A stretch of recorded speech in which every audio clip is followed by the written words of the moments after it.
हरे रामेति कृष्णेति नाम संकीर्तनं सदा लोकक्षेमाय कुर्वन्तं प्रेमिकं सद्गुरुं भजे। जय बोलो प्रेमिकेंद्र सद्गुरुनाथ महाराज की जय। सर्व संतनों की जय। ராதே கிருஷ்ணா சகீஸ். இன்றைய தினம் நாம் லக்ஷ்மண் தாஸ் ஜி என்பவருடைய சரித்திரத்தை பார்க்க இருக்கிறோம். ஸ்ரீமத் பாகவதம் சாக்ஷாத் ஸ்ரீ கிருஷ்ண பகவான், ஸ்ரீமத் ராமாயணம் சாக்ஷாத் ஸ்ரீ ராமச்சந்திரமூர்த்தி அதில் இருக்கிறார். அதை அது சப்தமயி கோயில் அப்படின்னு சொல்லிட்டு சொல்றார்.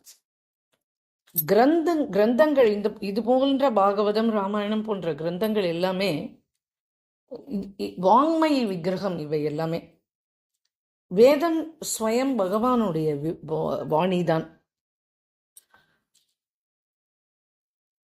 ராமாயணத்தில்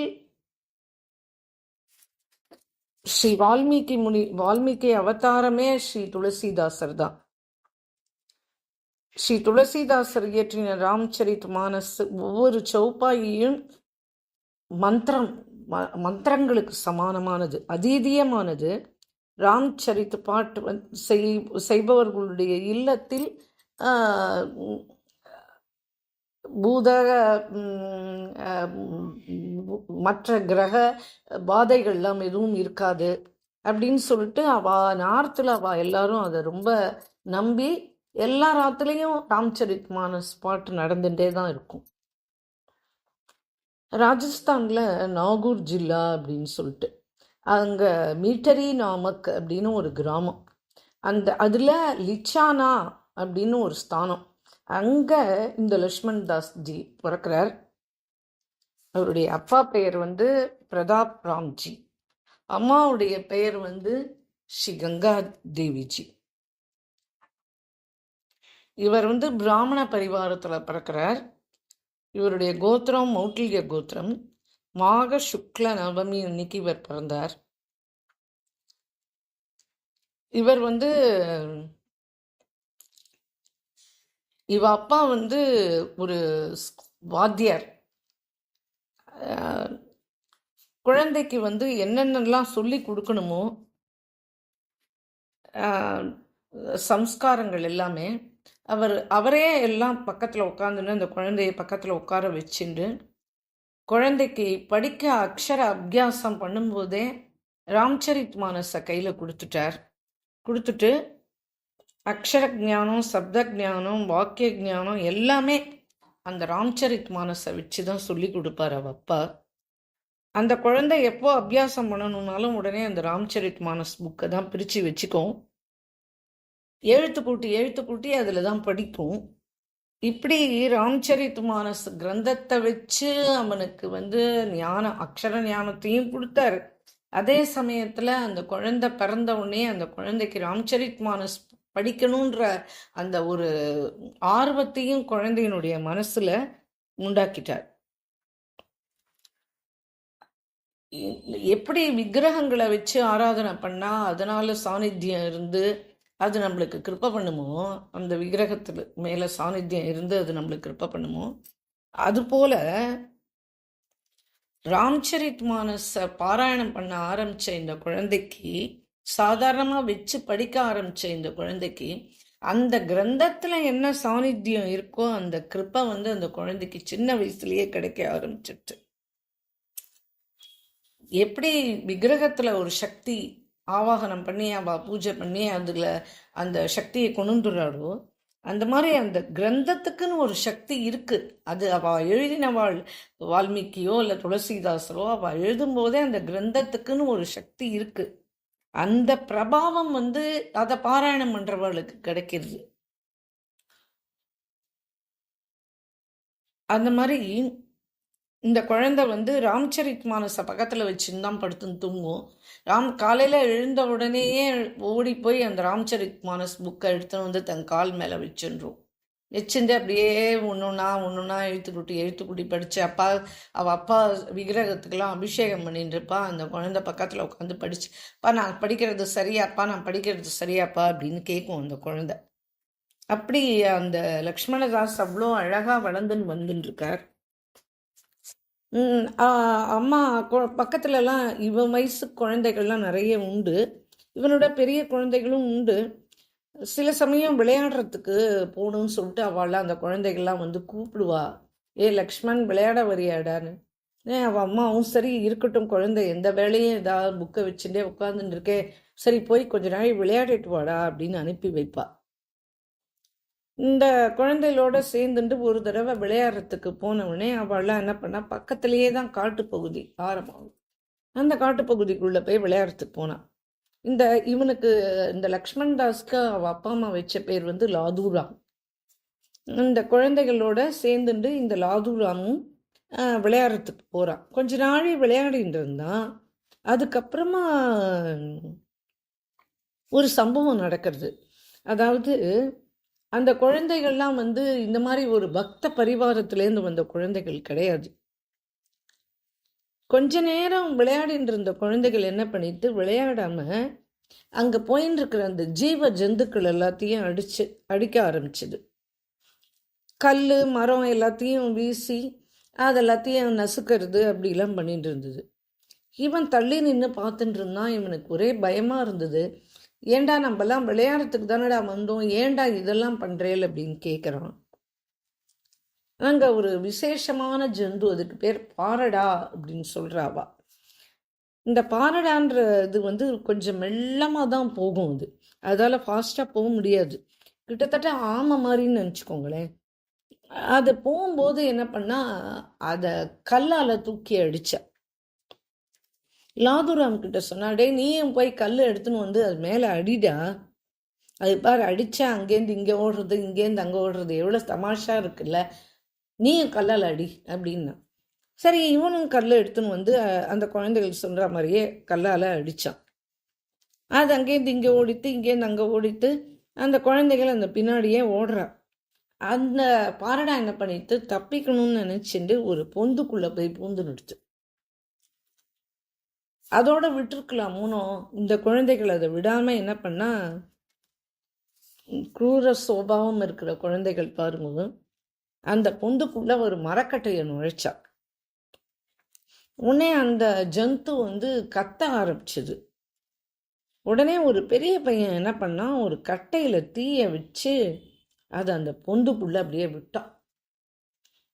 உடனே அந்த பாரடா ஜீவ் அப்படியே எரிஞ்சு அப்படியே வெளியில் வந்து விழுந்தது. கொஞ்சம்தான் எரிஞ்சிருக்கு, அதோடு அது அப்படியே வெளியில் எகிரின்னு வந்து அந்த வெப்பம் தாங்க முடியாமல் அது வெளியில் வந்து குதிக்கிறது. அப்போவாது அந்த குழந்தைகள் விட்டுருக்கலாமே, குழந்தைகள் விடவே இல்லை. அப்பவும் அதை புரட்டி புரட்டி புரட்டி போடுறா. அது முழுக்க எரிஞ்சு போயிடுது. இன்னும் கொஞ்சம்தான் பாக்கி இருக்கு. ஆனால் அது கர்ப்பவதி. அந்த வயிற்றுலேருந்து பரிபக்குவம் அடைஞ்ச அந்த சின்ன சின்ன குஞ்சுகள் அதுங்க அப்படி அப்படியே வந்து அப்படி அப்படியே வெளியில் விழுந்து அதுங்களும் எரிஞ்சு போயிடுது. உடனே அந்த குழந்தைகள்லாம் கையை தட்டி சிரிக்கிறா, ஒரே தமாஷ் பண்ணுறா, எல்லாம் ஒத்தன் கட்டி பிடிச்சிக்கிறான். இதெல்லாம் ஒரு பெரிய விளையாட்டு கிடைச்சா மாதிரி அவன் இன்னும் பெருசாக ஜெயிச்சா மாதிரி அவன் கொண்டாடுறா. அது லாடுராம் இது பார்த்த உடனே அவனுக்கு இதெல்லாம் பிடிக்கவே இல்லை. அவன் மனசில் பெரிய கஷ்டம் வந்துடுது. இந்த மாதிரிலாம் அவன் பார்த்ததும் இல்லை. இப்படியெல்லாம் இவ செய்வான்றதையும் அவன் நினச்சிக்கும் பார்க்கல. இப்படி ஒரு பெரிய ஜீவஹத்தி நடந்துடுத்து. அந்த குட்டியெல்லாம் பக்கத்தில் போய் உட்காந்துக்கிறான் அந்த லாடுராம். அதெல்லாம் பிழைக்காதா, அதெல்லாம் செத்தே போயிடுத்தா அப்படின்னு பார்க்குறான். கண்ணால் ஜலம் விட்டுறான். இதுக்கெல்லாம் போய் ஏண்டா அழற, இதுக்கெல்லாம் இது விளையாடுறா, இந்த மாதிரி நிறைய இருக்குடா இங்கே, அதனால ஒன்றும் தப்பு இல்லை, வாடா அப்படின்னு இவனை கூட்டிட்டு அவ கிளம்புறா. இவனுக்கு அது தீயில வெந்து துடிச்சது, அது பிராணனை விட்டது, அந்த குட்டிகள் எகிரி வந்து விழுந்தது, அந்த குட்டிகள்லாம் துடிச்சு இறந்து போனது, இதெல்லாம் அப்படியே என்னுடைய மனசுல ஒரு பெரிய மாற்றத்தை ஏற்படுத்திட்டு. நான் இப்போ பெரிய அபராதியே ஆகிட்டேனே அப்படின்னு ரொம்ப வருத்தப்பட்டுக்கிறான். ஆற்றுக்கு வந்துட்டான். இவாளோட நம்ம சங்கம் வச்சுட்டு நம்ம இப்படி கிளம்பி போனது தான் பெரிய துரதிருஷ்டம். நான் நான் நான் நான் என்னதானே அவன் கட்டையை கொண்டு வர சொன்னா, நான் தானே போய் லாடுராம் கட்டை எடுத்துணுமான்னா, நான் தானே போய் கட்டையை எடுத்துன்னு வந்து கொடுத்தேன். அப்போ இந்த பாவம் எனக்கும் உண்டு இல்லையா, எனக்கும் பங்கு இருக்கு இல்லையா அப்படின்னு சொல்லிட்டு ரொம்ப வருத்தப்படுறான், ரொம்ப அழறான். இந்த பவித்திரமான அந்தக்கரணம் உடைய குழந்தை இது. இது என்ன பண்ணிட்டு ஒரே மனசுல ஒரே பயம் ஒரு பக்கம், சின்ன குழந்தை இல்லையா, பயம் ஒரு பக்கம் கவலை, ஒரு பக்கம் துக்கம், எல்லாம் இதோடைய நேரம் ஆற்றுக்கு வந்துட்டான். அவன் வந்து ஆற்றுக்கு வந்துட்டு யார்கிட்டையும் ஒன்றுமே பேசலை. பகவான்கிட்ட போய் நின்றுண்டு அழுதான். நான் இந்த தப்புக்கு நீ எனக்கு என்ன அபராதம் பண்ணிட்டேன், இதுக்கு என்ன தண்டனை கொடுக்குறியோ கொடு, நான் தெரியாமல் இந்த தப்பு பண்ணிட்டேன் அப்படின்னு சொல்லிட்டு பகவான்கிட்ட வேண்டிக்கிறான். அன்னைக்கு அப்பா அம்மா யார்கிட்டையும் எதுவுமே பேசலை, சாப்பிடல. குழந்தை அப்படியே படுத்துன்னு தூங்கிட்டான். காலையில் எழுந்துக்கும் போது அவனுடைய முகத்தில் ஒரு கருப்பு திட்டு இருந்தது. அம்மா கேட்டா, என்னடா என்ன ஆச்சு, என்ன இங்கே என்ன கருப்பா இருக்கே, என்னது தெரியலையேம்மா, எனக்கு தெரியாது. சரி நீ ஏன் ராத்திரி சாப்பிடல, ஒண்ணுமே பண்ணல, ஏன் என்னோட பேச மாட்டேன்ற, அம்மா மேல கோவமா, என்னம்மா அப்படின்னு கேட்கு. ஒண்ணுமே இல்லைம்மா, ஒண்ணுமே இல்லைம்மா. அப்புறம் அவ அப்பா வரார். வந்தவுடனே என்னன்னு கேட்குறா. அவன் ஒண்ணுமே பதில் பேசல. இப்போ அப்பா அம்மா எல்லோருடையும் பேசுறதே நிறுத்திட்டான் அந்த குழந்தை. ரொம்ப நாள் ஆயிடுத்து. தூக்கம் சரியாக தூங்கிறது கிடையாது, சாப்பாடு தண்ணி பிடிக்கிறது கிடையாது, யார்கிட்டையும் பேசுறது கிடையாது. அப்பா அம்மாவுக்கு பயம் வந்துடுது. ஒரு நாளைக்கு ரொம்ப சோர்ந்து போய் குழந்தை எழுந்துக்கவே இல்லை. அப்போ அவன் அப்பா சொன்னார், என்ன ஆச்சு உனக்கு, நீ கொஞ்ச நாளாவே இப்படி இருக்க, ஏன் இப்படி இருக்கன்னு கேட்டா நீ சொல்ல மாட்டேன்ற, நீ ராம்சரித் மானஸ் பாட்டு திரும்பி ஆரம்பி, நீ அதை பண்ணாதான் சரியா வரும் அப்படின்னு சொல்லிட்டு அவர் போயிடுறார் வேலைக்கு. மற்றவாளுக்கு உபகாரம் செய்யறது, இதமா நடந்துக்கிறது, இதை தவிர ஜீவனுக்கு வேற என்ன கல்யாணம் இருக்க முடியும்? அதுதான் ஜீவனுக்கு கல்யாணம். இதை பண்ணிட்டு இருந்தாலே போதும். நம்மளால முடிஞ்சது, நம்மளுக்கு என்ன உபகாரம் பண்ண முடியுமோ அதை பண்ணிட்டு இதமா நடந்துக்கிறது, ஹிதமா பேசுறது. அதே மாதிரி துக்கம் கொடுக்குறா இல்லையா, அதை விட பெரிய ஜீவன்களுக்கு துக்கம் ஏற்படுத்துறா இல்லையா, பேச்சினாலேயோ நடைமுறையினாலேயோ ஏதோ எண்ணத்தினாலேயோ பண்ற அதை விட பெரிய பாவம் வேற எதுவுமே கிடையாது, அதுக்கு பிராயஷ்சித்தமும் கிடையாது அப்படின்றார் துளசிதாசர். இவன் அவன் அம்மா மறுநாளைக்கு காத்தால எழுந்தோடனே குழந்தைய எடுத்து மடியில் வச்சுண்டு, குழந்தை ஏண்டா இப்படி இருக்க, என்னடா என்ன உனக்கு வேணும் சொல்லுடா. இல்லைம்மா நான் சன்னியாசியா போயிட போகிறேன். ஓ, இருக்க இருக்க இந்த பையன் ரொம்ப பெருசாக வளர்த்துட்டு போகிறான், என்ன நடந்ததுன்னு ஒன்றுமே சொல்ல மாட்டேன்றான், ஏண்டா எதுக்குடா சன்னியாசம்? உடனே அவன் சொல்கிறான், இல்லை இன்னைக்கு நான் அந்த குழந்தைகளோட விளையாடுறதுக்கு போனேன் இல்லையா காட்டுக்கு, அப்போ இந்த மாதிரிலாம் நடந்தது அத்தனையும் அவன் அம்மாட்ட சொல்லி அழறான். அதனால் பெரிய அபராதம் என்னால் நடந்துடுத்து, இதுக்கு நான் ஏதாவது இந்த ஜீவஹத்தியா பண்ணது பகவானுக்கு இது பிடிக்காது தானே, நான் தெரியாமல் இந்த மாதிரி அவளோட சேர்ந்து பண்ணிட்டேன், நான் தான் கட்டையை எடுத்துன்னு வந்து கொடுத்தேன் அப்படின்னு அவன் அழறான். அப்புறம் சொல்கிறான், நான் இனிமேல் இந்த வீட்டில் இருக்க மாட்டேன் அப்படின்னு சொல்கிறான். இங்கே இல்லைன்னா நீ என்னடா பண்ணுவ அப்படின்னு கேட்குறா. இல்லை நான் இனிமேல் பஜனை சாதனா அப்படிலாம் செஞ்சு நான் செஞ்ச பாபத்துக்கு நான் பிராயஷ்சித்தம் தேடிண்டே ஆகணும், அதனால் நான் இனிமேல் வீட்டில் இருக்க மாட்டேன், நான் சன்னியாசியாக ஆகிட போகிறேன் அப்படின்னு சொன்னவுடனே பெற்றோருக்கு எப்படி இருக்கும்? அவளுக்கு ஒரு பக்கம் துக்கம், ஒரு பக்கம் என்னடா இத்தனை சின்ன வயசில் இந்த குழந்தையனுடைய மனசில் இவ்வளவு வைராக்கியம் வந்துடுத்தே, இவன் வீட்டை விட்டு வெளியில் போயிடுவேன், சந்நியாசம் பெற்றுக்கணும்னு சொல்கிறானே, இந்த பாபத்துக்கு பிராயஷ்சித்தம் தேடணும்னு சொல்கிறான், இவ்வளவு பெரிய பரிணாமம் இவனுடைய மனசுல ஏற்பட்டுடுத்து. இது இது என்ன பண்றது அப்படின்னு. சரி, அப்புறமா அவ அப்பா வந்து 2 நாள் கழிச்சு சொல்றார், குழந்தை நீ பஜன் செய்யறத நாங்க நிறுத்த போறது கிடையாது. நீ பஜனை பண்ணணும், அவ்வளவுதானே. சரி, சாதனா பண்ணணும், பஜனை செய்து ஜீவனை உயர்த்திக்கணும்னு நினைக்கிறது நல்லதுதான். ஆனா நீ ரொம்ப சின்ன பையன், உன் சந்நியாசத்துக்கு ஏத்த வயசு இது கிடையாது. அதனால நீ வீட்டுல இருந்துட்டே பஜனை பண்ணு. இல்லப்பா, நான் இனிமே இந்த வீட்டுல இருக்க முடியாது. சரி, முடியாது அப்படின்னு சொன்னா அப்புறம் நான் ஒன்றும் பண்ண முடியாது. ஆனா நீ இந்த கிராமத்தை விட்டு வெளியில போகக்கூடாது. இது எங்களுடைய சொல்ல வேண்டியது, இது எங்களுடைய தர்மம். அதனால நீ வந்து போக முடியாது, போகக்கூடாது. 10 வயசு தான் ஆறுது உனக்கு.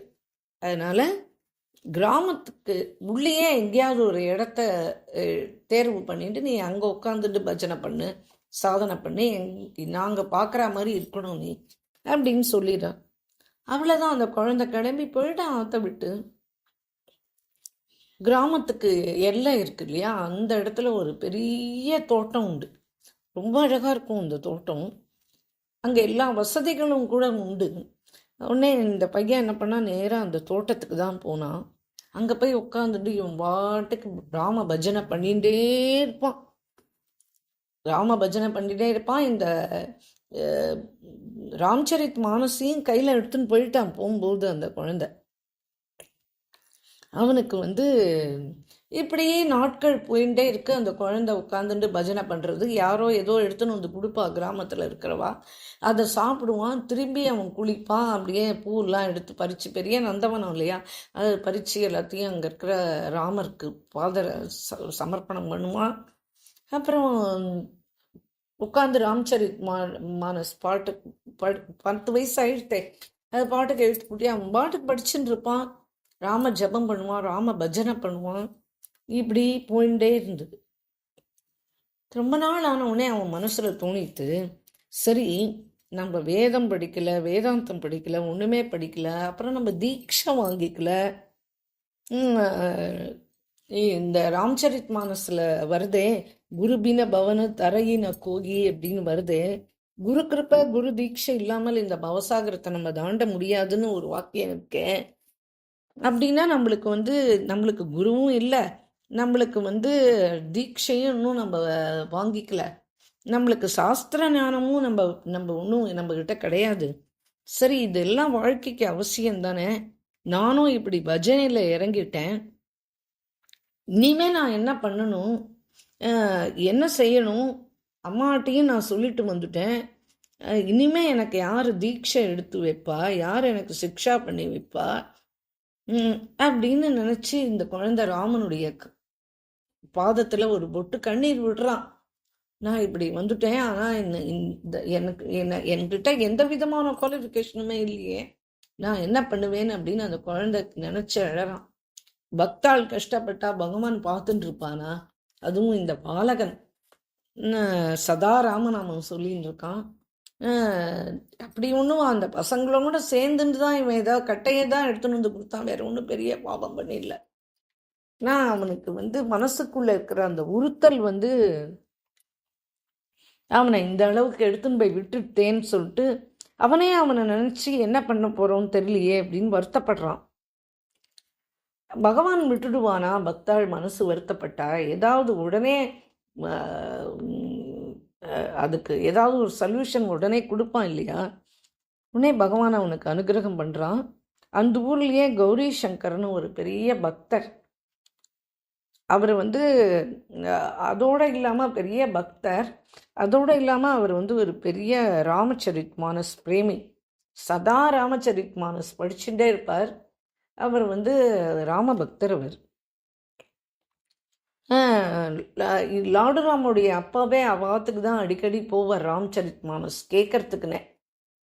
அதனால் அவர் என்னப்பா எப்படி இருக்க, என்ன நீ வாப்பா போகும்போது கேட்பார் இல்லையா, அப்போ இந்த குழந்தையினுடைய விஷயங்கள்லாம் அவர் தெரிஞ்சுக்கிறார் அவர்கிட்ட. அவருக்கு இதெல்லாம் கேள்விப்பட்ட உடனே சரி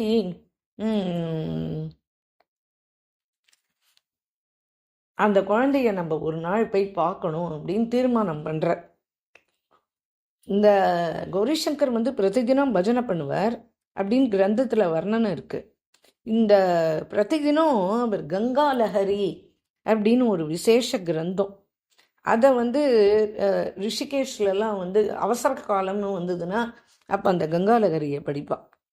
அதுக்கு பெரிய பிரபாவமும் உண்டு அந்த கங்கா லஹரிக்கு. அது என்னன்னா கங்கை வந்து உடனே பிரசன்னமாகி எதிர்க்கே வந்துருவா. அப்படி அந்த கங்கா லஹரிக்கு அப்படி ஒரு மகிமை உண்டு அந்த கிரந்தத்துக்கு. இவர் வந்து தினமும் கங்கா லஹரி படிப்பார். அதாவது என்ன பண்ணுவார், ஒரு சொம்புல வந்து தண்ணியை பிடிச்சி வச்சுருவார். அதையே தான் கங்கையாக பாவிப்பார். பாவிச்சு கங்காலகரி படிப்பார். கங்காலகரி படிக்கும்போது என்ன ஆகும், அந்த சொம்புக்குள்ளே இருக்கிற தண்ணி அப்படியே அலமோதின்னு அப்படி அப்படியே வெளியில் குப் குப் குப்னு சத்தத்தோடு அப்படியே வெளியில் வருமா. அப்புறம் அது அப்படியே பொங்கி வழியும் அந்த தண்ணி வெளியில். இந்த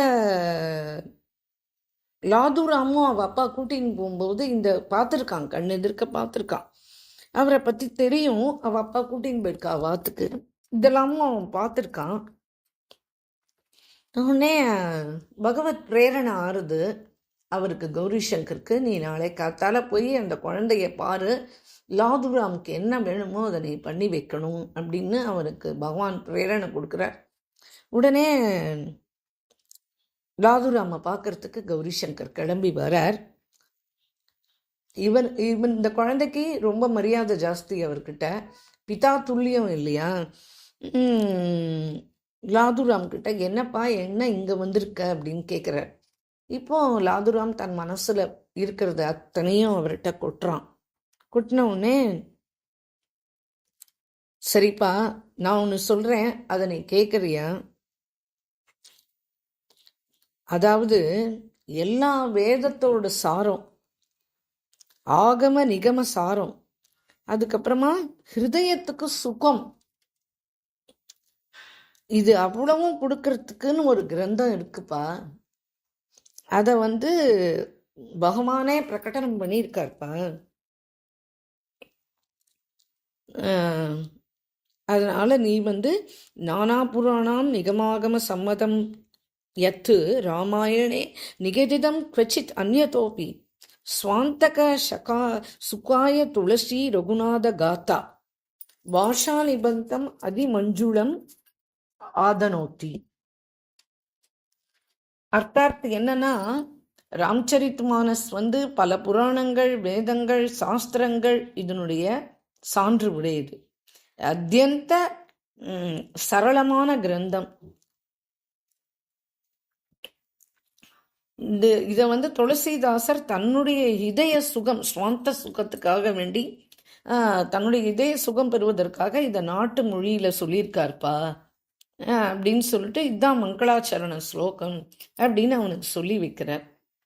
அதனால நீ வந்து இனிமே ராம்சரித மானஸ் படிக்க ஆரம்பிச்சிரு அப்படின்னு சொல்றார். அந்த ராம்சரித் மானஸ் படிக்கிறதுனாலேயே சகல வேதங்களுடைய, கிரந்தங்களுடைய, சகல புராணங்களுடைய சாரமும் உனக்கு தெரியும். அதே சமயத்தில் உனக்கு பகவான்கிட்டேருந்து கிருபா பிராப்தியும் உண்டாகும், ஞானமும் உண்டாகும். நீ வந்து தீக்ஷா பெற்றுக்கணும் அப்படின்னா நீ ஹனுமான்ஜி கிட்ட வந்து குரு பாவம் வச்சுட்டு இனிமே அவரையே சதா நீ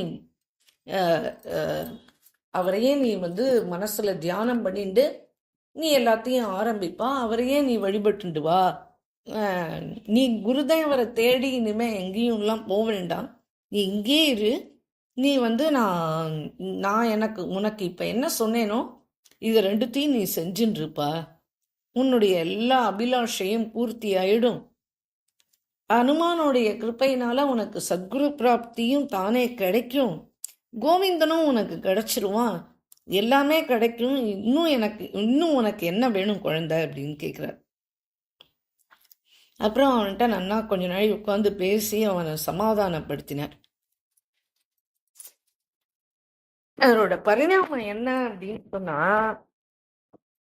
சாதுராம் வந்து சரி நம்ம காசிக்கு போயிடலாம், அங்கதானே நல்ல பாடசாலைகள்லாம் இருக்கும், அது பண்ணலாம் எதை பண்ணலாம் அப்படின்னு அவன் நினைச்சுட்டு இருந்தான் இல்லையா. இப்போ அதெல்லாத்தையும், அந்த விசாரத்தை எல்லாத்தையும் இப்போ விட்டுட்டான். ராம்சரித் மானஸ் தான் இப்போ கையிலேயே இருக்கே, அவன் கொண்டு வந்திருக்கானே. ஏற்கனவே அவனுக்கு பிறந்ததுலேருந்தே அவன் அப்பா அதில் அவனுக்கு ஸ்ரத்த வரா மாதிரி அவனுக்கு சொல்லியிருந்தார் இல்லையா. இப்போ அவர் என்ன சொல்லிட்டார் அப்படின்னா, நீ இதை முதல்ல நவாக பாராயணம் மாதிரி ஆரம்பிச்சு நீ இந்த 9 தடவை படி, இதுக்கப்புறமா நான் உன்னை சந்திக்கிறேன் அப்படின்னு சொல்லிட்டு அவர் போயிட்டார். அவர் ரொம்ப நிஷ்டாவான். அவர் அவர் அவர் வாயால் சொல்லி இவன் ஆரம்பிக்கிறதுனாலேயே இவனுக்கும் அந்த கிரந்தம் கிருபா கிரந்தமாக ஆயிடுத்து. இவனுக்கு ஏற்கனவே இவனுக்கு அந்த கிருபா கிரந்தமே இவனுக்கு எல்லா விதமான வழிகளையும் ஏற்படுத்தியும் கொடுக்கறது. இவன் ஆதூரத்தோட ரொம்ப ரொம்ப ஸ்ரத்தையா பாராயணம் பண்ணுவான் இந்த குழந்தை.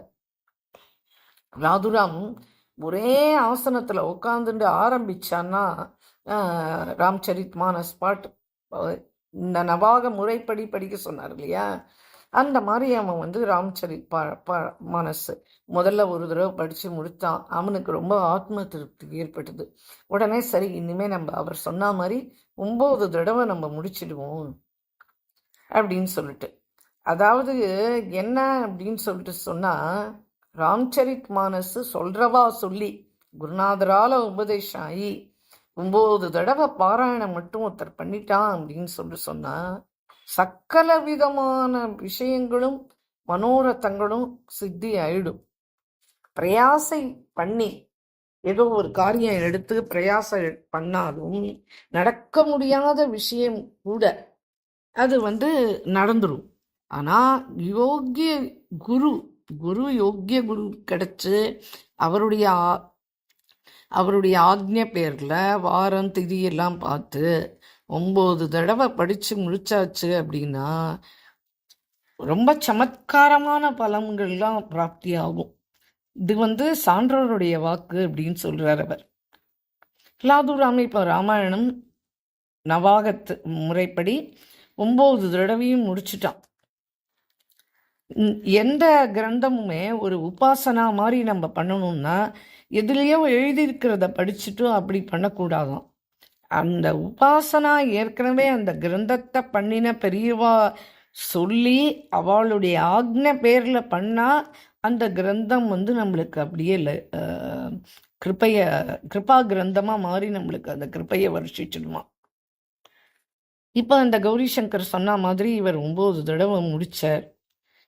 என்ன பரிணாமம் அப்படின்னு கேட்டானா, கண் எதிரிலேயே சாக்ஷாத் ஹனுமன் பிரகடனம் ஆயிட்டார்.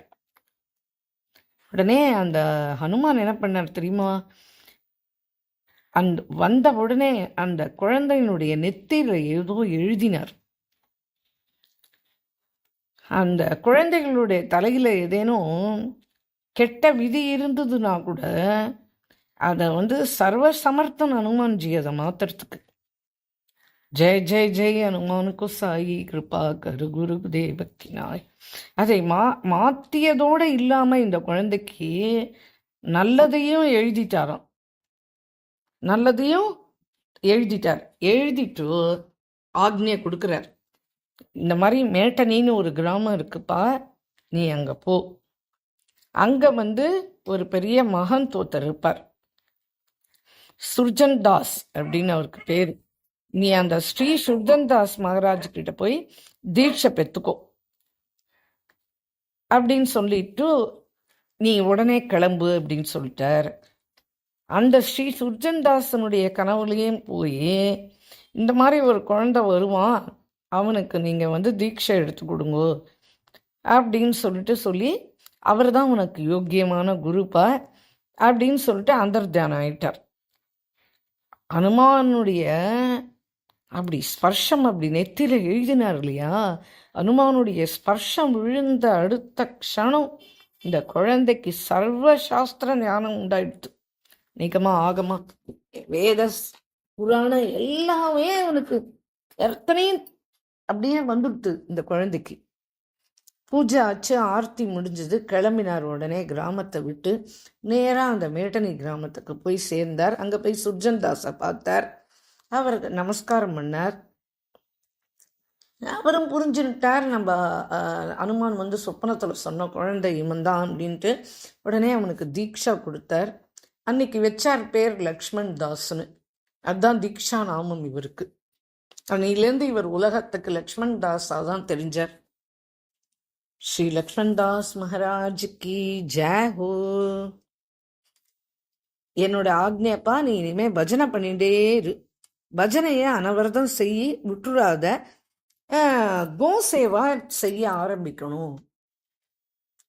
இதை நீ செஞ்சுட்டு இருப்பா அப்படின்னு சொல்லிட்டு சொன்னார். இவர் இங்கேருந்து கிளம்பி போகும்போது இவருக்கு 20 வயசு ஆயிடுத்து. 20 வருஷமா இவர் பஜனை தான் பண்ணிட்டு இருக்கார். இப்போ என்ன பண்ணார், பஜனையோட ராமாயணம் பட்டணம், அதுக்கப்புறம் இந்த பசு சேவை பண்ண ஆரம்பிச்சிட்டார். நான் எப்போ பார்த்தாலும் அந்த கோக்குளோடையே தான் இருப்பார். பசுக்களோடையே தான் போய் படுத்துட்டுருவார். பசுக்களுக்கு சேவை செய்வார். அவளுக்கு ஆகாரம்லாம் எடுத்துன்னு போய் வைப்பார், தண்ணி காட்டுவார்.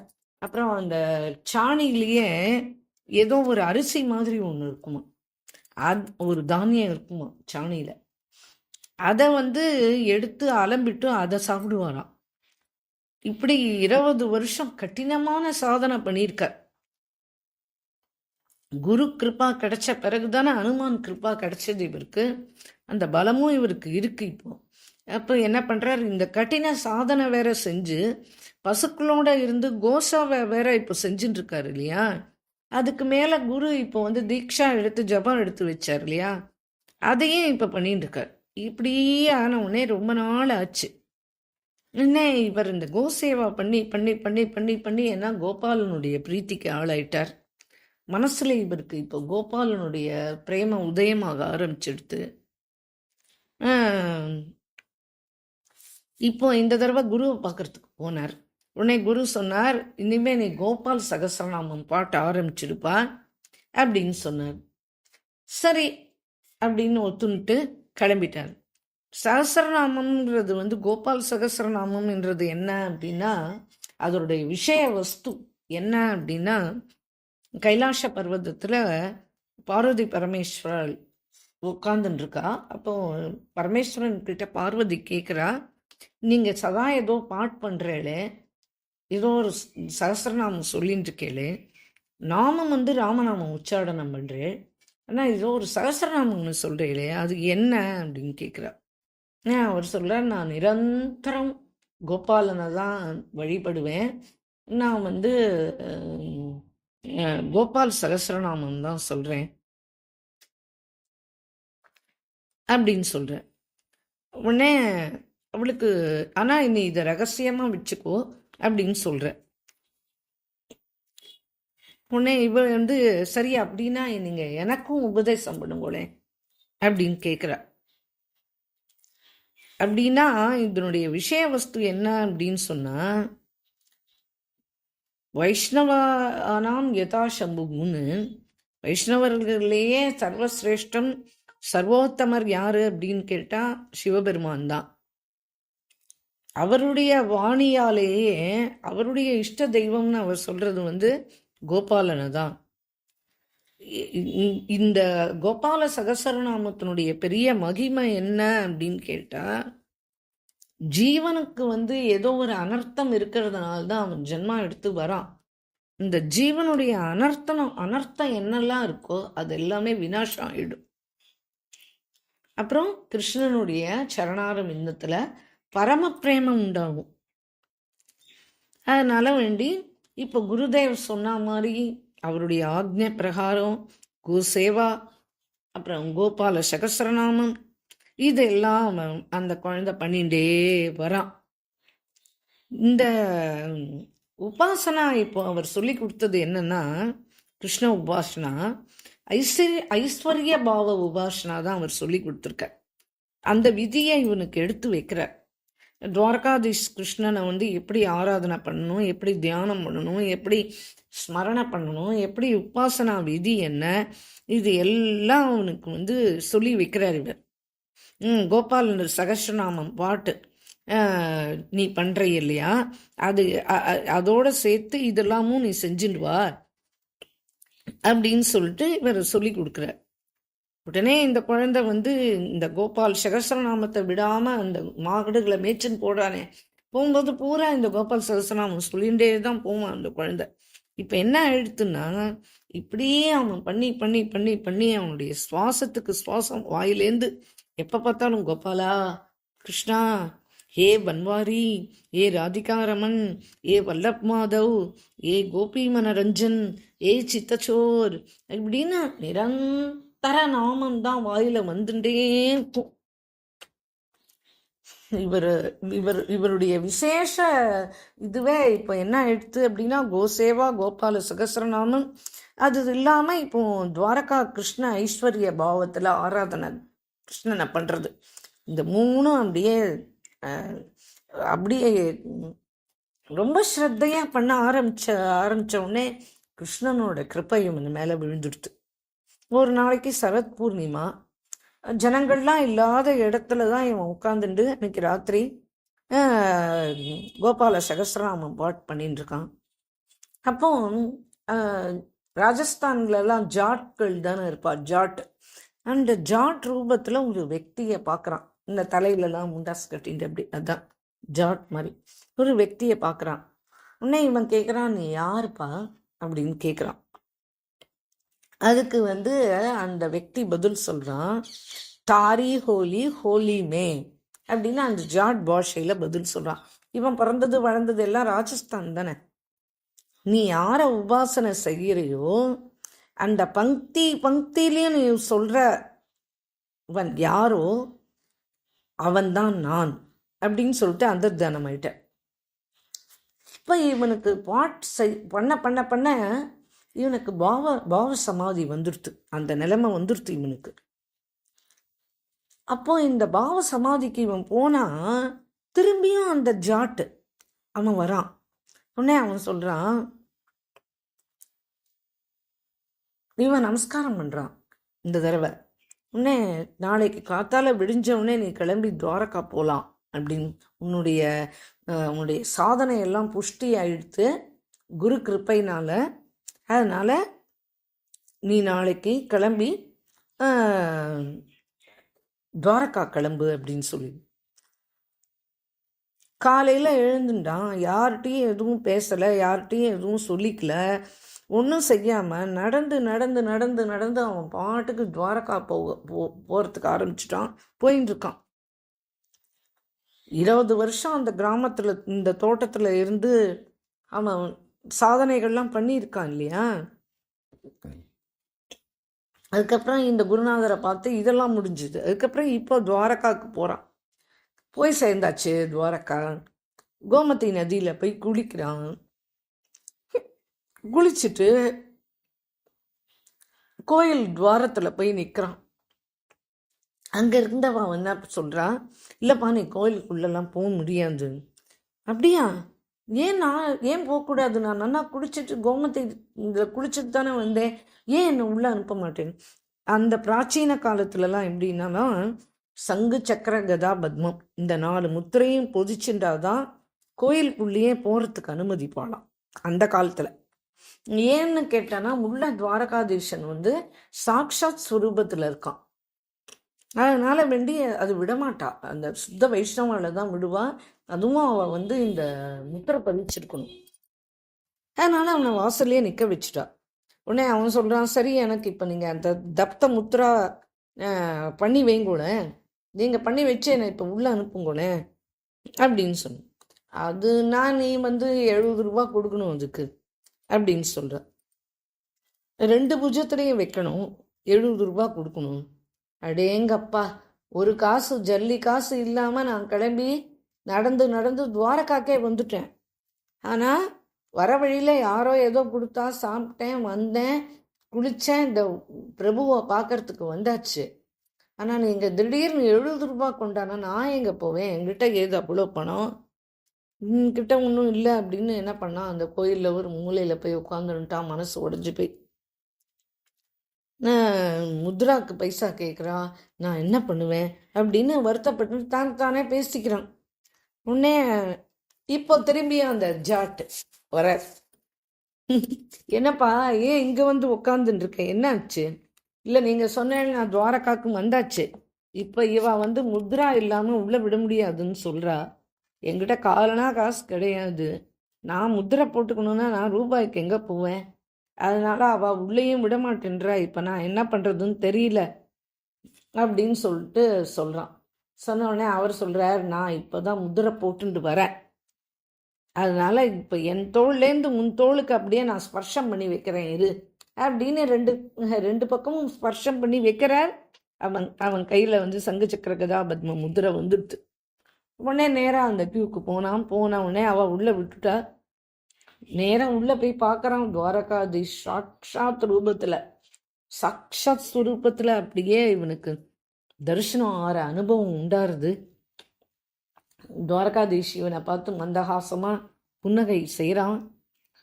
இவனுக்கு மனசுலாம் எழுகி இவன் கண்லேருந்து தாரையாக தண்ணி கொட்டுறது. ஹஹா, எனக்கு இப்படி ஒரு தரிசனம் ஆச்சே, இது எவ்வளோ பெரிய கிருப்பை. இப்படி கிருஷ்ணன் வந்து தன்னுடைய சாட்சாத்தை எதிர்க்க பார்க்குற மாதிரி கண்ணை ஆட்டி கூப்பிட்றாவான்னு. இதெல்லாம் எனக்கு இப்படி ஒரு அனுபவம் உண்டாருதே. இந்த ஜாட்டு என்னுடைய சொப்பனத்தில் வந்தார். அப்புறம் எனக்கு கிராமத்தில் வந்து தரிசனம் கொடுத்தார். அப்புறம் எனக்கு ஆக்ஞை கொடுத்தார் துவாரகா போன்னு. அப்புறம் என்கிட்ட காசு இல்லைன்னு உட்காந்துருந்தா எனக்கு முத்ராதானம் வேற கொடுத்தார். அது நீதானா அப்படின்னு கேட்குறான். துவாரகாதீஷன் ஆமாம் தலையை ஆட்டுறான், சிரிக்கிறான். அப்படியே துவாரகாதீஷன் ஜாட்டா காமிக்கிறான், ஜாட் ஸ்வரூபத்தை காமிக்கிறான். உடனே இவனுக்கு சந்தோஷம் ஒரு பக்கம் பிடிபடலை, அழுக ஒரு பக்கம் வருது, ஆச்சரியம் ஒரு பக்கம் உண்டாருது. அவனுக்கு என்ன பண்ணுறதுனே தெரில. அவன் வந்து சரி அங்கேயே வாசம் பண்ணுறான். ஆச்சு, இன்னைக்கு 8 நாள் ஆயிடுத்து வந்து. கோமதி ஸ்நானம் என்ன, பகவான் தரிசனம் என்ன, அங்கே என்ன கிடைக்கிறதோ பிரசாதம் யார் கொடுக்குறாளோ அதை வாங்கி சாப்பிட்றது என்ன, அவனுடைய ஜபம் என்ன, பஜனை என்ன, இப்படியே போயின்னு இருக்கு. அன்னைக்கு தரிசனத்துக்கு 8வது நாள் தரிசனத்துக்கு போகிறான். பகவான் வாயை திறந்து பேசினான் இவனோட. திருவாய் மலர்ந்து அருள்றான். லக்ஷ்மண் தாஸ், நீ திரும்பி வாபஸ் கிராமத்துக்கே போயிடு. உன்னுடைய குருநாதருடைய சரீரம் வந்து நஷ்டமாக எடுத்துப்பா. அதனால நீ குருநாதர் இருக்கிற இடத்துக்கு நீ போய் இரு. அடுத்த மகந்தா வந்து நீதான், புரியுறதா? அடுத்த மகந்தா நீதான். உனக்கு தான் அந்த ஆசிரமத்தில் அந்த பதவியும் காத்துட்டுருக்கு. அதனால நீ அங்கே போயிடு அப்படின்னு சொல்லிட்டு பகவான் நேராக பேசின உடனே சரி இவன் உடனே கிளம்பி குருநாதரை நினச்சிட்டு அழறான். நேராக கிளம்பி நடந்து நடந்து நடந்து நடந்து வரான். வர வழி பூரா பகவான் பேசினதே தான் நினச்சி அப்படியே மனசில் அலமூதறது. ஆசிரமத்துக்கு நீ தான் ரக்ஷ, அந்த ஆசிரமத்தை நீ தான் எடுத்து நடத்தணும், குருநாதருடைய ஸ்தானத்தில் நீ தான் மகந்தா உட்காந்துக்க போகிற, இப்படிலாம் சொன்னதுலாம் நினச்சி பார்த்துட்டு போகிறான். விக்கிச்சு போயிட்டான் பகவானுடைய பேச்சை கேட்டு. அப்புறம் இதெல்லாம் என்ன லீலா, இதெல்லாம் என்ன பிரபாவங்கள்லாம் என்னுடைய வாழ்க்கையில் நடக்கிறது அப்படின்னு அவன் ரொம்ப ஸ்லாகிச்சுக்கிறான். அவனை பார்த்தா இப்போ அன்னைக்கெல்லாம் அவனை பார்த்தா அவனுக்கே பிடிக்காது, இப்போ அவனை பார்த்தா அவனுக்கே பிடிக்கிறது. அப்புறம் கிராமத்துக்கு ஒரு வழியாக வந்து சேர்ந்துட்டான் நடந்து நடந்து. குருதேவ் வந்து கார்த்திக் கிருஷ்ண ஏகாதசி அன்னைக்கு அவர் அந்தர்தானம் ஆயிட்டார். அவகிட்ட இருந்தவாகிட்ட சொல்லியிருக்கார், இந்த மாதிரி லக்ஷ்மண் தாஸ் வருவான், வந்தால் அவன் தான் அடுத்த பீட்டாதிபதி, அவனை வந்து மகந்தா உட்கார வச்சிடணும் என்னுடைய இடத்துல, இந்த ஆசிரமத்தை அவன் நிர்வாகம் பண்ணாதான் சரியாக வரும் அப்படின்லாம் சொல்லிட்டு அவன் வந்து சேர்ந்த உடனே இந்த மாதிரி குரு அந்தர்தானம் ஆனது. கிருஷ்ணன் சொன்ன மாதிரியே இங்கே எல்லாம் நடந்திருக்கிறத கேட்டுட்டு ரொம்ப மனசு வருத்தப்பட்டுக்கிறான். அவனுக்கு எதுவுமே பிடிக்கல. ஏன்னா அவன் சின்ன வயசுலேருந்தே ரொம்ப விரக்தனாக தானே இருந்தான். சின்ன வயசுலேயே அந்த குழந்தை விரக்தனை ஆயிட்டான். அவனுக்கு வந்து வீட்டை விட்டுட்டு, எந்த குழந்தை 10 வயசுல வீட்டை விட்டுட்டு ஒரு கிராமத்துக்கு ஒதுக்குப்புறமாக இருக்கிற ஒரு தோட்டத்தில் 20 வருஷ காலம் இருக்க முடியும் அப்படின்னா அது அவனுடைய விரக்தி எவ்வளோ பெரிய விரக்தனாக இருந்திருக்கும். அவனுக்கு இந்த மகந்தா ஆணும் அப்படின்னு சொன்னது வரல, ஒன்றும் ருச்சியே இல்லை, அவனுக்கு அது பிடிக்கவும் இல்லை. ஆனால் பிரபுவும் அங்கே சொல்லிட்டார், குருவும் இங்கே சொல்லிட்டு போயிருக்கார்.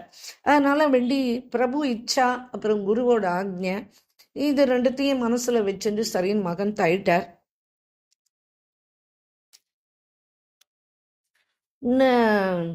மகன் தாணும்னா இப்போ குரு இருக்கிற இடத்துக்கு தானே போய் ஆகணும். இவருக்கும் அந்த ஊரே பிடிக்காம ஒதுக்குப்புறத்தில் இருந்தவர் இப்போ அம்மாவும் இறந்து போயிட்டா. அம்மா தான் சொல்லியிருந்தா, நான் இருக்கிற வரைக்கும் நீ இந்த ஊரை விட்டு போவே கூடாதுன்னு கேட்டுட்டு இருந்தா இல்லையா. இப்போ அதுவும் முடிஞ்சிடுது. இப்போ என்ன ஆச்சு, சரி மடத்துக்கு வந்துட்டார், அந்த பொறுப்பை ஏற்றுன்ட்டார். எதுக்கு துவாரகாதீஷன் இந்த மாதிரி ஒரு லீலை பண்ணாருன்னு தெரியலையே. நானும் விரக்தன், எங்கிட்ட போய் இவ்வளோ பெரிய மட நிர்வாகத்தை வேற கொடுத்துட்டார் அப்படின்னா, கிரகஸ்தாசிரமத்தில் இருந்துட்டு நரசி மேத்தா வந்து பஜன் பண்ணிட்டு எப்படி இருந்தார், அதை உலகத்துக்கு எடுத்துக்காட்டலையா? அந்த மாதிரி இவன் வந்து மகந்த் பதவி இவனை தேடி வந்தாலும் இவன் வந்து ஹீன தீன பாவத்தில் தானே இவன் இருக்கான்.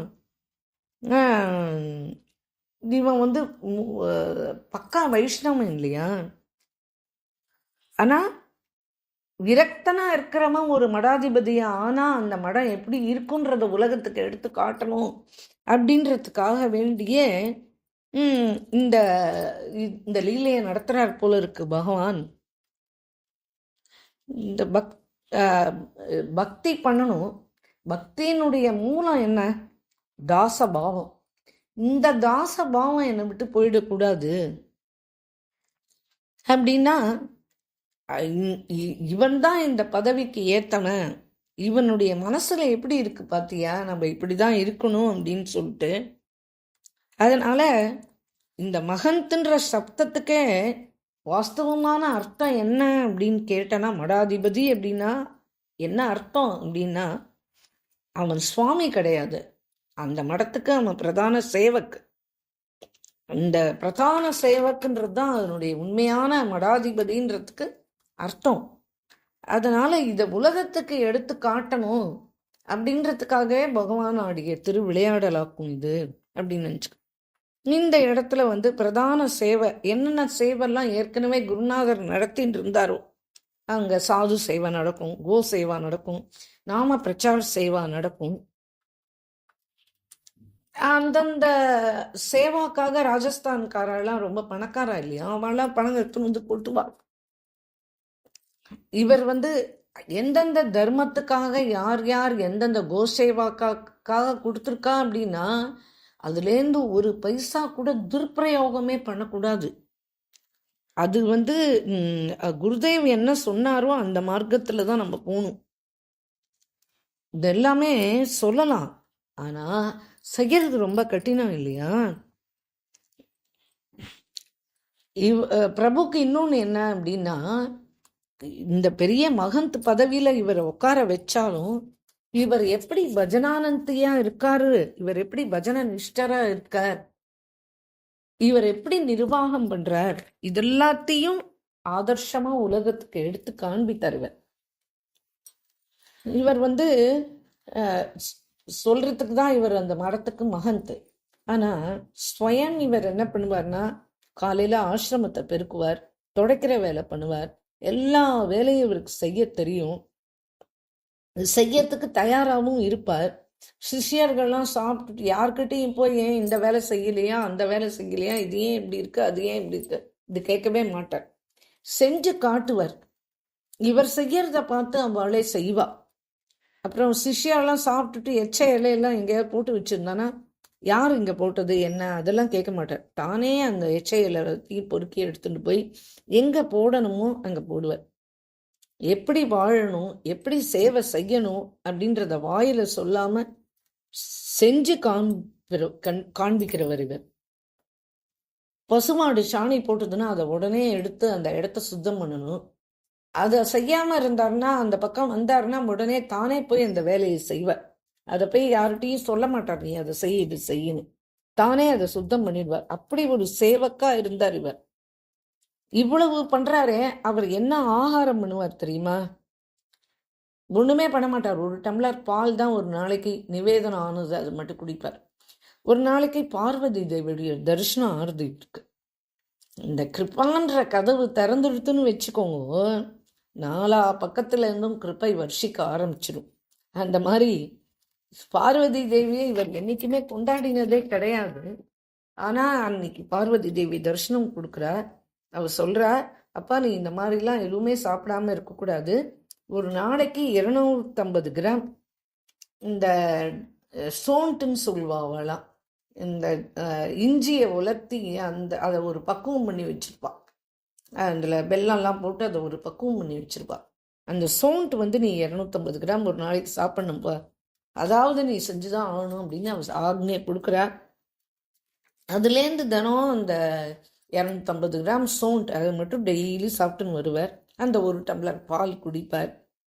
சத்சங்கம், கீர்த்தன், அதுக்கப்புறமா ராம்சரித் மானஸ் பாட்டு, இப்படி எல்லாம் உண்டு. அங்கே சிஷ்யாலாம் இருக்கா இல்லையா, அவள்லாம் விடாமல் டெய்லி ராம்சரித் மானஸ் பாட்டு போயிட்டே தான் இருக்கும். அது நிறுத்தவே மாட்டா, அது பாட்டுக்கு இடைவிடாமல் போயின்னு இருக்கும். அங்கே அந்த ஆசிரமத்தில் இவர் ஒரு நியமம் கொண்டு வந்தார், எந்த ஸ்திரீகளும் ராமானந்தருடைய ஆசிரமத்தில் இருக்கா மாதிரியே தான். அவருடைய ஆசிரமத்தில் அவர் ராமானந்தாச்சார் ஸ்திரீகள் உள்ள வரக்கூடாது அப்படின்னு சொல்லுவார். இவர் ஸ்திரீகள் வரலாம், தரிசனம் பண்ணலாம், ஆனால் இராத்திரில யாருமே தங்கக்கூடாதுரா, இரவுல யாருமே தங்கக்கூடாது அப்படின்னு சொல்லிட்டு ஒரு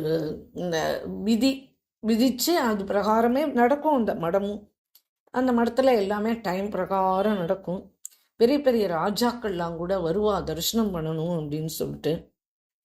அவளாம் ஏதாவது தப்பு பண்ணாலோ இல்லை ஏதாவது விதியை மீறினாலோ இவர் கொஞ்சம் கூட பயப்படவே மாட்டார், அதை எடுத்து பளிச்சுன்னு சொல்லுவார். அப்போ இவர் சொல்வார், பஜன் பண்றேன்னா அது உங்களுக்காக, சேவா பண்றேன்னா அது பிரபுக்காக, பஜன் அப்னேலியே சேவா பிரபுக்கேலியே அப்படின்னு அடிக்கடி சொல்லிட்டு இருப்பாராம். சேவாலாம் சரியாக நடக்கிறதா அப்படின்றத அப்பப்போ பார்த்துட்டே இருப்பார். நிறைய ஜீவன்கள் வரவாளுக்கெல்லாம் நிறைய பேருக்கு ஆசிரியமும் கொடுத்துருக்கார் இவர். இவருடைய பிரிய சிஷ்யர் ஒருத்தர், சத்திதான் சிங்னு ஒருத்தர், அவருக்கு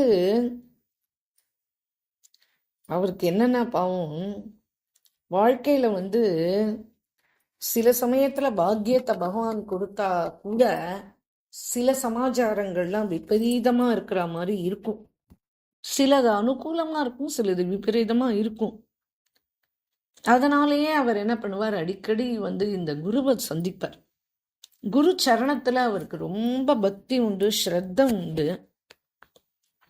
அப்போ இவர் ரொம்ப மனசு வருத்தப்பட்டுக்கிறார்.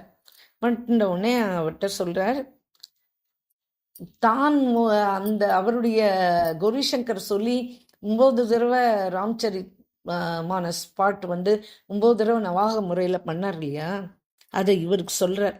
நீ 9 தடவை நவாக முறையில் ராம்சரித் மானஸ் பாட் பண்ணுப்பா, நீ அதை பண்ண தொடங்கு அப்படின்னு சொல்லி அனுப்புகிறார். அவரும் செஞ்சார். அவருக்கும் அதே மாதிரி பாட்டு முடிஞ்ச உடனே ஹனுமான்ஜி பிரத்யக்ஷம் ஆனார். ஆகி அந்த குழந்தைக்கு என்ன அங்க ஈனம் இருந்ததோ அதை சரி பண்ணிட்டார். அதுக்கு அவர் சொல்றார், மந்திர மகாமணி பிஷப்யாலுக்கே மேட்டக்க கட்டின குஹங்க பாலுக்கே அரணமோகத மதினகிரசே சேவகசாலி பாலஜலகரசே சேவகசாலி பாலஜலதரசே. இது ராம்சரித் மானஸ்ல ராமாயணத்தினுடைய பெருமை. இந்த பாலகாண்டத்துல வருது இந்த ஸ்லோகம். இந்த அடிக்கடி சொல்வார் இந்த ஸ்லோகத்தை இவர்.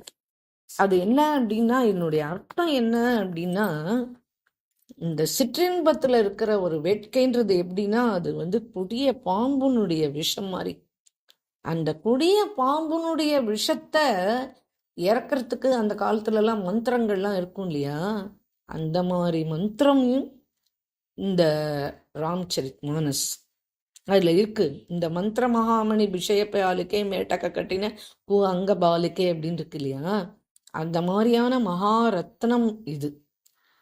தலையெழுத்தினால ஏற்படக்கூடிய கஷ்டங்களை, அதாவது ஜென்மாந்தரத்துல இருந்து வரக்கூடிய கஷ்டங்களை, ஜென்மாந்தர பாபத்தினால ஏற்படக்கூடிய கஷ்டங்களை அந்த தலை எழுத்தையே அழிக்கக்கூடியது இந்த ராம்சரித் மானஸ் ஸ்லோகங்கள்.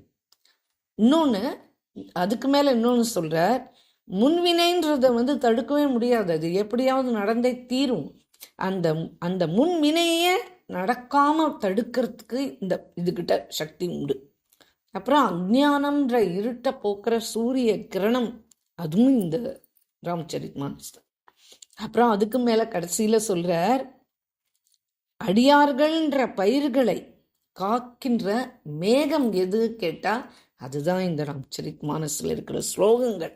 ஏன்னா அந்த ஸ்லோகங்களில் அப்படி ஒரு மந்திர சக்தியை வச்சிருக்காராம் அவர். அதுக்கும் மேலே சிவபெருமான் அதுக்கு ஒரு ஸ்லோகத்துக்கும் தான் தன்னுடைய கிருபா கடாட்சத்தை அப்படியே வர்ஷிச்சிருக்கார் அது மேலே. அதனால அது அவ்வளவு மந்திர மகிமை வாய்ந்தது அந்த ராம்சரித் மானஸ். இந்த குழந்தைக்கு அந்த 9 தடவை முடிஞ்ச உடனே என்ன ஆயிடுத்து, அந்த ஹங்க ஈனம்லாம் சரியா போயிடுது. இந்த தலையெழுத்து ரேகை கூட மாற்றக்கூடியது இந்த ராம்சரித் மானஸ் பாட்டு. அவருக்கு மேல அப்படி ஒரு கிருப்பையை உண்டாச்சு. இது ஒரு உண்மையான சம்பவம். இந்த அதிசயம் நடந்துதான் என்னவோ. அதுக்கப்புறம் அவருக்கு குருதேவர் மேல அப்படி ஒரு நம்பிக்கை, அப்படி ஒரு அதாவது அவரை விட்டு போறதுக்கே மனசு வராம ஆயிடுத்து. அதுக்கப்புறமா இவ்வளவு பெரிய மிராக்கிள் நம்மளுடைய குழந்தையினுடைய வாழ்க்கையில நம்மளுக்கு இத்தனை வருஷமா நம்ம பட்டுன்ற கஷ்டத்துலேருந்து நம்மளுக்கு ஒரு விடிவு காலம் காமிச்சு கொடுத்தாரே அப்படின்னு சொல்லிட்டு, அதுக்கப்புறமா எப்ப பார்த்தாலும் என்ன ஆச்சுன்னா ஆச்சரியம், ஒரு நிமிஷம் கூட தூங்க மாட்டாராம். தூக்கமே பிடிக்காம போயிடுத்து. தார தார தார தாரையா ஹரி நாம ஜபம் பண்ண ஆரம்பிச்சுட்டார் தானே. அப்படி ஒரு ரசாஸ்வாதனம் அவருக்குள்ள ஏற்பட்டதுக்கு. அது என்ன அப்படின்னா, குருவனுடைய கிருப்பைக்கு, பரம கிருப்பைக்கு பாத்திரமாயிட்டார் இது. அப்புறம் ஒரு வேசி ஒருத்தி அங்க வந்துட்டே இருப்பா. ஒருத்தி அவ என்ன பண்ணா, தீட்சா வாங்கி வச்சுட்டு இருந்தா. ஆனால் வாங்கி தான் வச்சுட்டு இருந்தா. அது வெறும் பஜனையும் பண்ணுறது கிடையாது, ஜபம் பண்ணுறது கிடையாது, ஒன்றுமே செய்ய மாட்டாவ. அதுக்கப்புறமா கொஞ்ச நாள் அவள் இறந்தும் போயிட்டான். ஆயிட்டு பிரேத ஜென்மம் வந்துடுது. இப்போ அவளுக்கு பிரேத ஜென்மம் ஆன உடனே என்ன பண்ணா, இந்த மடத்து வாசல்ல உட்கார ஆரம்பிச்சிட்டா. இப்போ பார்த்தாலும் அங்கேயே நின்று குருகிட்ட அப்படியே விண்ணப்பிச்சுட்டே இருப்பான். நான் என்ன பண்ணுவேன், நீங்கள் கொடுத்த ஜபத்தையும் நான் செய்யலை, நான் எது தீட்சை வாங்கிட்டேனே கண்டு பஜனை பண்ணல, ஜபம் பண்ணல, எதுவுமே பண்ணல, என்னுடைய வாழ்க்கையும் அவ்வளவு மோசமா நடத்தின்றேன், எத்தனையோ பேருடைய வைத்தறிச்செல்லாம் கூட்டின்றேன், இன்னைக்கு பிரேத ஜென்மத்தை அடைஞ்சிட்டேன், ஆனா எனக்கு நீங்க தான் குருன்னு நான் உங்களை நினைச்சேன் இல்லையா, அதனால இன்னைக்கு நான் யாராத்து வாசலையும் போய் நிக்க முடியல, நான் உங்களுடைய சரணம் அடைஞ்சு உங்ககிட்ட நிக்கிறேன், நீங்க எப்படியாவது என்னை கடையேற்றி விட்டுடுங்கோ அப்படின்னு சொன்ன உடனே, பாவம் பண்ணா அந்த கர்மம், அந்த பரிணாமம் பிரேத ஸ்வரூபம் தானே. உடனே அவ என்ன பண்ணா, அவ நின்று அப்படி தார தாரையா கண்ணில் தண்ணியை கொட்டிட்டு ஊன்னு கத்தின்னு அழுதுன்னு இருப்பா இல்லையா. உடனே அவளுக்கும் கிருப்பை பண்ணார். தான் பண்ண ஜபம்லாம் பண்ணி முடிச்ச உடனே தீர்த்தத்தை எடுத்துன்னு போய் அந்த அவள் மேலே தெளிச்சார். அவளுக்கு அவ்வளோதான், அந்த பிரேத ஸ்வரூபத்துலேருந்து அவளுக்கு நிவாரணம் எடுத்து. உடனே அவளுடைய பரிவார ஜனங்கள்லாம் அந்த ஊரில் இருக்கா இல்லையா, அவகிட்ட எல்லாருடைய கனவுலையும் போய் சொல்கிறா, இந்த குருதேவரை நீங்கள் சாதாரணமாக நினைக்காதீங்கோ, நான் பிரேத ஜென்மத்தில் ரொம்ப அவஸ்தப்பட்டு இருந்தேன், எனக்கு விமோச்சனம் கொடுத்துட்டார், என்னுடைய கஷ்டம் எல்லாத்தையும் தூர விலக்கிட்டார், நான் இன்னைக்கு பகவானுடைய சரண கமலத்துக்கு போறேன் அப்படின்னு சொல்ற. அப்படின்னு சொல்லி அவ எல்லாருக்கும் சொப்னத்துல போய் சொன்னோம்னே, காலையிலேருந்து எல்லாரும் பந்துக்கள்லாம் ஒருத்தருக்கு ஒருத்தர் பேசிக்கிறா. ஆமா, நம்ம இந்த மாதிரி என் கனவுல வந்தா இப்படி அவளுக்கு எல்லாம் இதுவாயிடுதான், அவ பிரேத ஸ்வரூபத்திலேருந்து இது மாதிரி விமோச்சனம் இவர் தான் குருநாதர் தான் கொடுத்தாராம். இப்ப இவருடைய புகழ் இன்னும் வரவ ஆரம்பிச்சுடுத்து. அங்க அப்புறம் இப்போ வந்து அஹ், கோசேவா அற்புத ரூபத்தில் பண்ணுறார். அதுக்கப்புறம் வந்து கோசேவா பண்ணுறதோடு இல்லாமல் அந்த கோலேருந்து பாலே கறக்க விடவே மாட்டார். எல்லாமே அந்த குட்டிகளுக்கு அந்த பாலை குடிக்க வச்சிருவார். இப்படி அவருக்கு வந்து கோபாலன் மேல பிராணன். அந்த கோசேவா சொன்னதுனால, குரு சேவாதர் சொன்னதுனால விடலை. இப்படி அவர் வந்து எல்லா கோபால சகசிரநாம பாராயணம், இப்படி அவர் எல்லாம் தர்மத்திலேயே இருந்துட்டு வர்றார். இவருக்கு விரஜம்னா ரொம்ப பிடிக்கும். பிருந்தாவனம்னா பிராணன் இவருக்கு. என்ன பண்ணுவார்னா விரஜத்துக்கு போல, ஆனால் ரஜ் இருக்கு இல்லையா, அதை என்ன பண்ணுவார், கோபி சந்தனத்தோட சேர்த்து குழைச்சு அதை உடம்பு பூரா பூசிப்பார். ராதாரமனை நினைச்சு உருகுவார். விரஜில் இருக்கிற எந்த ஒரு வஸ்துவா இருந்தாலும் அது பிராணனுக்கு சமானம் அப்படின்னு சொல்லுவார். எந்த ஜீவனை பார்த்தாலும் அவளுக்கு எப்படியோ கிருப்பா பண்ணிடுவார். இவர் அகேதுக்கே கிருப்பா பண்ணுவார். அஹிம்சா அகிம்சான்னு பேசலாம், ஆனால் இவர் எல்லாத்துலேயுமே அகிம்சையை வந்து கடைப்பிடிச்சுன்னு வந்தார். எந்த யார் வந்து பகவத் பக்தனா இருக்கானோ அவனால தான் ஒரு ராஷ்டிர பக்தனாவும் தேச பக்தனாவும் ஆக முடியும். பகவத் பக்தனா இல்லாதவனால தேச பக்தனா ஆக முடியாது அப்படின்னு அடிக்கடி இவருடைய பிரச்சாரம் போது இவர் சொல்வாராம். இவருடைய இவருடைய ஆசிரமத்துல வந்து நிறைய தேன்கூடுகள்லாம் இருக்கும். கிராமம் தானே, நிறைய தேன்கூடுலாம் இருக்கும். ஆனால் அதெல்லாம் சுத்தம் செய்யவே விட மாட்டாராம். அவர் சொல்வார், இந்த இதெல்லாம் மயில் தோகை இருக்கு இல்லையா, அதை வந்து தொடப்பமாக கட்டி அந்த தொடப்பம் வச்சு தான் பெருக்குவாராம். ஏன்னா ஜீவ ஜந்துக்கள்லாம் அங்கங்கே நடமாடின்னு இருக்கும். தொடப்பத்தால் பெருக்கினோன்னா எல்லாம் செத்து போயிடும். அதனால் வேண்டி இந்த மயில் தோகை தொடப்பத்தினால்தான் பெருக்குவாராம். இப்படி ஒரு அகிம்சாவாதியாக அவர் இருந்திருக்கார். சதா கிருஷ்ண தியானத்திலேயே மூழ்கி இருப்பார். இவருக்கு உபாசனா மட்டும் ஐஸ்வர்ய பாவ உபாசனா தானே எடுத்து வச்சார் குருநாதர். அதனால இந்த ஐஸ்வர்ய உபாசனா தான். அதுல வந்து கிருஷ்ணனையும் ருக்மிணியையும் அப்படி தியானம் பண்ணுவார். இந்த ஸ்ரீமத் பாகவத்துல தசமஸ்கந்தத்துல வந்து அந்த ருக்மிணி பத்திரிக்கா இருக்கு இல்லையா, அதை வந்து பிரதிதினம் அதை படிக்காம அதை சொல்லாம இருக்கவே மாட்டார். அவர் வந்து அந்த 7 ஸ்லோகம் ருக்மிணி பத்திரம் அது தினமும் வாசிச்சிடுவார், தினமும் சொல்லிடுவார். அப்புறம் ருக்மிணி மங்கள் அப்படின்னு இவரே ஒரு ஸ்லோகம் எழுதினார். அந்த ருக்மிணி மங்களை வந்து தினமும் அவருடைய பூஜாலாம் முடிஞ்சோடனே அதை படிப்பார் பகவான் எதிர்க்க. சில சமயத்தில் அப்படியே அதுலேயே மூழ்கி கூட போயிடுவார். இப்படி அவருடைய உபாசனாக்கள்லாம் வந்து அப்படி பண்ணிட்டு அப்படி இருந்துட்டு இருக்காரு. ஒரு தடவை என்ன பண்ணார், குஷாவர்த்தன்னு ஒரு இடம், அதுக்கு பக்கத்தில் வந்து காம்ரா குண்டுன்னு ஒன்று, அதில் போய் ஸ்நானம் பண்ணுறதுக்கு போகிறார். தண்ணி இறக்கிறார், அதில் ஒரு பிரதிமை கிடச்சிது. அது என்னன்னு பார்த்தானா அது ராதை. சாக்ஷாத் ராதையே கிடச்சா அந்த தண்ணியில். உடனே அந்த கோபால்ஜி அவர் வச்சு தினம் இது பண்ணுறாரு இல்லையா, அந்த கோபாலுக்கு பக்கத்தில் அந்த ராதையும் வச்சு வழிபாடு பண்ண ஆரம்பிச்சிட்டார். ராதை தானே தேடின்னு வந்துட்டா, இவரை தேடிண்டு வந்து அதையும் வச்சுன்னு இது பண்ணார். லக்ஷ்மண் தாஸ் வந்து கங்கா தர்ஷன், கங்கா ஸ்நான் இதெல்லாம் பண்ணுவார். அப்போ ஒரு தடவை சொல்கிறார், நான் வந்து ரவிதாஸ் சரித்திரத்தில் கேட்டிருக்கேன், மண் சங்காத்தோ கட்டோத்திமே கங்கா அப்படின்னு கேள்விப்பட்டிருக்கேன். அவருக்கு வந்து அந்த மாதிரி சொன்ன உடனே அவர் உட்கார்ந்த இடத்துலையே கங்கை வந்து பிரத்யக்ஷமானா இல்லையா, அந்த அந்த சின்ன கட்டோரியில். அது நம்ம ரவிதாஸ் சரித்திரத்தில் நம்ம பார்த்துருக்கோமே. அந்த கங்கணம் கொடுத்தா இல்லையா, அதுலேயே அப்படியே அந்த கையோடு வந்தா மேலே அந்த வளையல் அப்படியே எங்கேயே விட்டுட்டு போயிட்டா அந்த கிண்ணத்துலேயே. அதனால் வேண்டி அவெல்லாமே எல்லாமே சொல்லுவாள், மண் சங்காத்தோ கட்டோத்திமே கங்கா அப்படின்பா. அந்த மாதிரி நான் கேள்விப்பட்டிருக்கேன். நானும் இப்போ வந்து கங்கா ஸ்நானம் பண்ண வந்திருக்கேன். என் மனம் வந்து ரவிதாஸ் மாதிரி பவித்திரமோ இல்லையோ, ஆனால் கங்கா மகாராணி நீ வந்து நீ வந்து ரவிதாஸ்க்கு வந்து கங்கணம் கொடுத்தியே, அந்த மாதிரி நீ எனக்கும் நீ நீ என்னை ஏத்துருக்கன்றதுக்கு எனக்கு பிரசாதிச்சா போதும், எனக்கு எனக்கு உன்னுடைய ஆசீர்வாதம் இருந்தால் போதும் அப்படின்னு சொன்னவனே, இந்த சோரோஜின்ற இடத்துல கங்கா போறா அப்படின்னு நம்ம கேள்விப்பட்டிருக்கோம் இல்லையா? இருக்கிறவே பழைய சரித்திரத்துலலாம் பேசியிருக்கோம். அந்த சோரோஜியில் தான் இவர் போய் ஸ்நானம் பண்ணுறார்.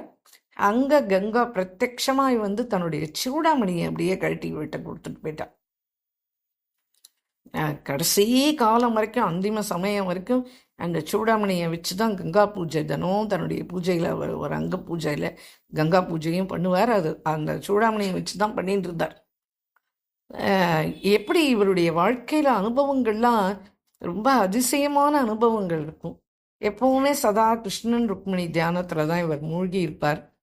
சரீரம் விடுறதுக்கு ஒரு வருஷம் முன்னாடியே அவருக்கு நம்ம அடுத்த வருஷம் கிளம்பிடுவோன்ற அந்த அனுபூதி தெரிஞ்சுடுத்தவருக்கு. அவருக்கு வந்து சுகாராம் தாஸ்னு ஒரு சிஷ்யன். அவன் வந்து வருஷம் பிருந்தாவனம் போகிற வழக்கம் உண்டு. உடனே இவர் கொஞ்சம் உடம்பு முடியலன்னு உடனே அவன் நான் போகல, ஆகட்டும், நான் இன்னும் 1 மாதம் ஆகட்டும், அதுக்கப்புறம் போகிறேன் அப்படின்னு சொல்கிறான். இல்லை இந்த வருஷம் நீ பிருந்தாவனம் போயிட்டு வா, நீ அந்த மாதிரிலாம் பண்ணக்கூடாது, நீ போயிட்டு வா, நீ தான் ஒரு வருஷமும் ஸ்ராவண் மாதம்னா நீ போவே இல்லையா, அதனால் நீ போயிட்டு வா. 1 மாதம் அங்கே தங்கியிருப்பான் ஸ்ராவண மாதத்தில் போனான்னா. சில பக்தாள் கார்த்திகை மாதம் போவா, சில பக்தாள் ஸ்ராவண மாதம் போவா. அதனால் நீ போயிட்டு வாப்பா.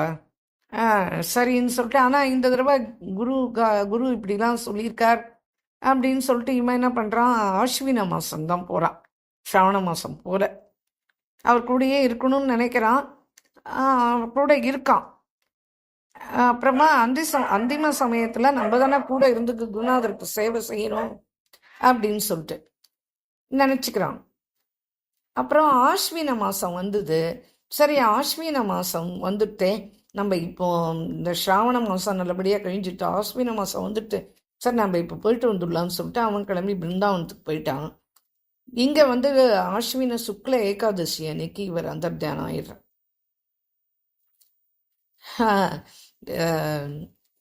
யார் இவருக்கு பக்கத்தில் இருந்தாரோ அவர்கிட்ட சொல்கிறார், சுகாராம் தாஸ் வந்து எப்போவுமே அவன் என்னையே தான் நினச்சிட்டு இருப்பான், ஆனால் அவன் வந்து இப்போ வந்து பிருந்தாவனத்துக்கு போயிட்டான், நான் அவனையே தான் நினச்சிட்டு பிராணத்தை விட்டேன் அப்படின்னு சொல்லிட்டு சொல்லுங்கோ.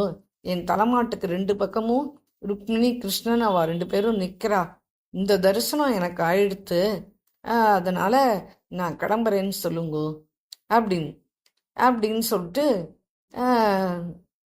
கிருஷ்ணன் ருக்மிணி அப்போ 2 பேரும் அப்படியே சாட்சாத்தாக வந்து நிற்கிறா. இவரும் சின்மய ரூபத்திலேயே ஐஸ்வர்யதாம், அதான் அந்த ஐஸ்வர்ய லீலாவில் போய் கலந்துடுறார் இவர். இன்றைக்கும் நம்ம வந்து அந்த மிலிட்டரி கிராமம்னு சொல்கிறோம் இல்லையா, இந்த மிலிட்டரி கிராமத்துக்கு போனான்னா குருதேவ் ஸ்தானம் எங்கே இருக்கோ அந்த கோபால்ஜி மந்திர், அந்த நாகூர்ஜி ஜில்லாவில் இவருடைய சமாதி இருக்குது. இன்றைக்கும் போனால் அவருக்கு அந்த கிணத்துல கிடச்ச அந்த கோபால்ஜியோட விக்கிரகமும் அங்கே இருக்குது. புண்ணியசாலிகளுக்கு வந்து பல பேருக்கு அவருடைய பிரத்யக்ஷ தரிசனம் கிருப்பை அது வந்து இன்றைக்கும் அது கிடைக்கிறது தான். அவரை நினச்சிட்டு அங்கே உட்காந்து தியானம் பண்ணி அங்கேயே இருந்தால் அவருடைய தரிசனம் ஆறுது அப்படின்னு சொல்லிட்டு சொல்கிறார். அவர் வந்து எப்பவும் சொல்லுவார், ராம்சரித் மானஸ் வந்து ராம்சரித் மானஸ் பாட் நான் பண்ணதுனால தான், அந்த கிரந்த கிருப்பையினால தான், அந்த கிரந்தத்தினுடைய கிருப்பையினால தான் எனக்கு எல்லாமே பிராப்தியாச்சு வாழ்க்கையில், கோவிந்தனுடைய கிருப்பையும் கிடைச்சிது, இது எல்லாம் கிடைக்கும்னு என் குருநாதர் சொன்னார், அது மாதிரியே எனக்கு கிடைச்சிது, இதுக்கெல்லாம் மேலே எனக்கு அனுமார்ஜியோடைய கிருப்பா கிடைச்சது, கிருஷ்ண சேவாவும் கிடைச்சிது, இது எல்லாத்துக்கும் காரணம் வந்து என் குருநாதருடைய பரம கிருப்பை முடிதான் அப்படின்னு சொல்லிட்டு இந்த சரித்திரம் முடியறது. தன்ய தன்ய லக்ஷ்மணதாஸ். ஜெய் போலோ பிரேமிகேந்திர சத்குருநாத் மகாராஜ் கி ஜெய், சர்வ சந்தனோं की जय. ராதே கிருஷ்ணா.